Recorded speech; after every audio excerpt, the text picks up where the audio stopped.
जैसे जैसे गर्मियाँ तेज़ होंगी एग्लोनिमा के पत्ते अक्सर सूखने लगते हैं। इसकी स्टेम भी कई बार पीली होकर के गिरने लगती है। किस तरीके से खाद देना है और गर्मियों में सूखने से कैसे बचाना है, ये आज के वीडियो में मैं आपको बता रही हूँ।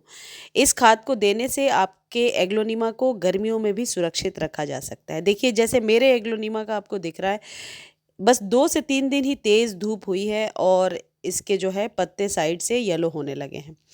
तो सबसे पहली जो टिप है, जो आपको अभी से, आज ये फरवरी का महीना है, अभी से लेकर बरसातों तक फॉलो करना है और वो ये है कि एग्लोनिमा को धूप नहीं चाहिए अब। क्यों क्योंकि अब मौसम गर्म होने लगा है, धूप तेज़ होने लगी है, तो पत्तियाँ इस तरीके से येलो होकर के ड्रूपी हो जाएंगी। इसलिए सबसे बेहतर तरीका ये है कि एग्लोनिमा को किसी ऐसे जगह पे शिफ्ट कर दीजिए जहाँ पर कि ओपन स्पेस हो लेकिन डायरेक्ट धूप नहीं जाती हो। दूसरी चीज़ आपको क्या करना है, अभी आपको खाद देना ज़रूरी होगा। एग्लोनिमा के ये ग्रोथ का टाइम है, तो एग्लोनिमा की चाहे जो भी वैरायटी है आपके पास, उसके गमले में इस तरीके से गुड़ाई कर लीजिए। यदि आप न्यू पौध लगा रहे हैं तो इस बात का ध्यान रखिए कि वेल ड्रेन सॉइल बनाइए और पुराने पौधे को यदि रीपॉट करना चाहते हैं तो उसके लिए भी बहुत ही सही टाइम है।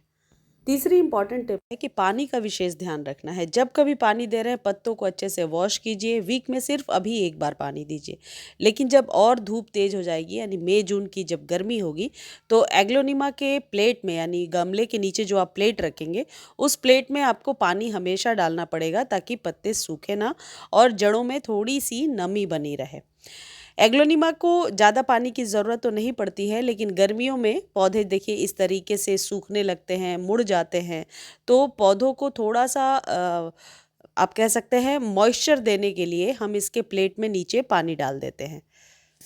चलिए अब खाद की बात करते हैं कि किस तरीके की खाद एग्लोनिमा के लिए ज़रूरी है।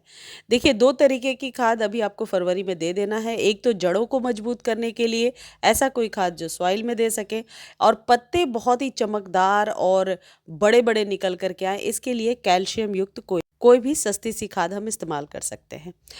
कैल्शियम के लिए सबसे बेहतर जो होता है वो है ये चॉक का इस्तेमाल। ये जो चॉक आप देख रहे हैं, ये स्टेशनरी के शॉप पे बहुत आसानी से मिल जाता है। 30 से 35 रुपए में 20 से भी ज़्यादा इसके स्टिक्स आपको मिल जाते हैं। 1 इंच के करीब स्टिक को सॉइल में दबा देना है। आप इस जगह पे चूना भी आधे चम्मच डाल सकते हैं, जो पान के दुकान पे चूना मिलता है। आधा चम्मच आप गमले में डायरेक्टली जो है मिला दीजिए। चूना का इस्तेमाल ज़्यादा नहीं करना है, लेकिन एक निश्चित मात्रा में इस्तेमाल करने से आपके पौधे को कोई नुकसान भी नहीं होता है और इससे जो है पत्ते मैंने देखा है बड़े-बड़े निकल कर के आते हैं। देखिए, कुछ इस तरीके से सस्ता ही है, मैंने 30-35 बोल दिया था, उससे कम का ही है ये। तो ये आप इस्तेमाल कीजिए और ये नहीं मिल रहा है तो फिर आप चूना इस्तेमाल कीजिए। इसको महीने भर के बाद आपको रिपीट करना है। ये जो चूना है, इसे पानी में घोल करके भी आप दे सकते हैं। देखिए, बस इतनी ही मात्रा देनी है, मैंने दोनों तरीके से आपको दिखा दिया। सॉइल में बस मिला करके छोड़ देना है। अब दूसरी जो इम्पॉर्टेंट टिप है, जो ज़रूर करना है, वो है कि आप गमले में वर्मी कंपोस्ट डालिए। वर्मी कंपोस्ट और नीम खली 1-1 चम्मच डालने से आपको 2 से 3 महीने तक पौधे को फीड करने की ज़रूरत नहीं होगी, क्योंकि एग्लोनिमा को कोई एक्सेस ऑफ आप कह सकते हैं फर्टिलाइज़र नहीं चाहिए होता है। लेकिन नीम खली और वर्मी कंपोस्ट फरवरी में अपने सभी पौधों को दे देना चाहिए, खासकर वो पौधे जिनके ग्रोथ का टाइम है और जिन पौधों पर बड़े बड़े पत्ते और मल्टीपल ब्रांच निकलती हैं, उन्हें स्ट्रेंथन की ज़्यादा ज़रूरत पड़ती है। तो नीम खली और वर्मी कंपोस्ट 1-1 चम्मच आपको दे देना है। इस जगह पे आप काउडंग मैन्योर भी दे सकते हैं, लेकिन वर्मी कंपोस्ट या लीफ वाला जो कंपोस्ट होता है वो हमेशा बढ़िया काम करता है। ये खाद देने के बाद आप पानी दे सकते हैं, लेकिन सॉइल यदि आपको थोड़ी सी मॉइस्ट लग रही है तो आप पानी अगले दिन भी दे सकते हैं।